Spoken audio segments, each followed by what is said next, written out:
দান করবেন। ইলেকশন হবে ইনশাআল্লাহ আগামী 12 তারিখ। দুটা ভোট আমরা দেব। সারা বাংলাদেশের জনগণের স্রোত তৈরি হয়েছে ন্যায় এবং ইনসাফের পক্ষে, পরিবর্তনের পক্ষে, বস্তা বসা রাজনীতির বিপক্ষে, দুর্নীতির বিপক্ষে, ফ্যাসিবাদের বিপক্ষে, জুলুমতন্ত্রের বিপক্ষে, মা বোনদেরকে বেইজ্জত করার বিপক্ষে, ইজ্জত দেওয়ার পক্ষে।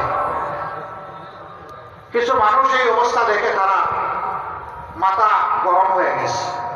আরে ভাই, মাঘ মাসে এত গরম হলে চৈত্র মাসে কি করবা? ঠান্ডা থাকো।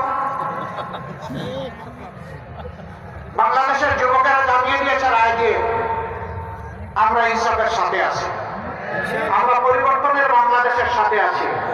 সংস্কার যারা জানে প্রাণে চাইবে আমরা তাদের সাথে আছি।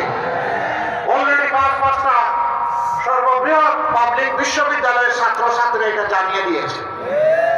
মাথা গরম হওয়ার কিছু কারণ আছে। যখন বিশ্ববিদ্যালয়ের একজন মেয়েকে